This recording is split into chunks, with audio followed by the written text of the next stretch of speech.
लोकसभा चुनाव के बीच कांग्रेस की पोल खुल गई है। कांग्रेस का असली चेहरा बाहर आ गया है।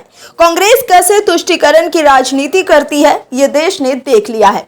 चुनाव के बीच कांग्रेस एक्सपोज हो गई है। दर्शकों, देखने वाली बात है कि जो कांग्रेस समय समय पर संविधान को छाती से लगाकर कहती है कि देश की मौजूदा सरकार देश के भीतर विभाजन की राजनीति कर रही है, तो इसे उनका दोगलापन ही कहा जाएगा। क्योंकि अगर कांग्रेस के मैनिफेस्टो को अगर आप गौर से देखें तो आपको पता चलेगा कि कैसे कांग्रेस तुष्टीकरण का नंगा नाच कर रही है। दोस्तों, कांग्रेस का कहना है कि हम सभी को समान अवसर देने में विश्वास रखते हैं, लेकिन इसकी पोल तो पहले ही कई बार खुल चुकी है। अब फिर से बीजेपी ने कांग्रेस की पोल खोल कर रख दी है। कैसे, बताते हैं आपको।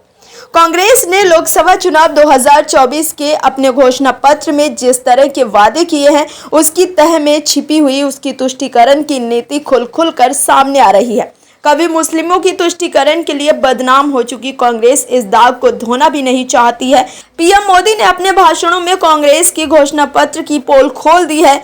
उधर कांग्रेस बार बार ये दोहरा रही है कि उसने अपने घोषणा पत्र में किसी धर्म या मजहब का जिक्र नहीं किया है, लेकिन घोषणा पत्र पर शब्दों के साथ की गई जादूगरी को ध्यान से देखा जाए तो कांग्रेस की ये बात झूठ साबित होती है।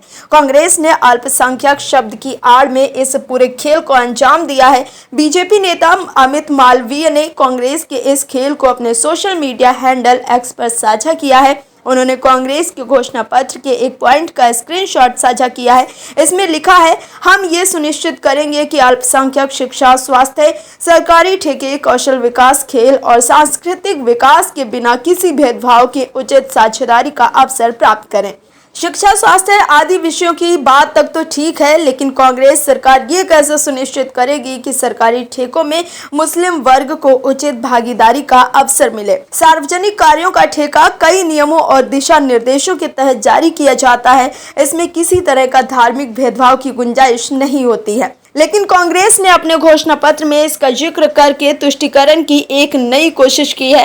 अमित मालवीय अपने सोशल मीडिया पोस्ट में लिखते हैं, कांग्रेस ये कैसे सुनिश्चित करेगी कि अल्पसंख्यकों को सार्वजनिक कार्य ठेका में उचित हिस्सा मिले। क्या तकनीकी और वित्तीय बोली के साथ अब धार्मिक कोटा भी होगा? क्या मुस्लिमों के पक्ष में योग्य बोलीदाताओं की अनदेखी की जाएगी? तो देखा आपने कि कैसे तुष्टीकरण की वजह से चुनाव के बीच कांग्रेस फंस गई है। देश के लोगों ने देख लिया है कि कैसे कांग्रेस वोट बैंक के लिए सिर्फ तुष्टीकरण की राजनीति करती है, लेकिन अब कांग्रेस की दाल गलने वाली नहीं है। Bureau report, OMH news.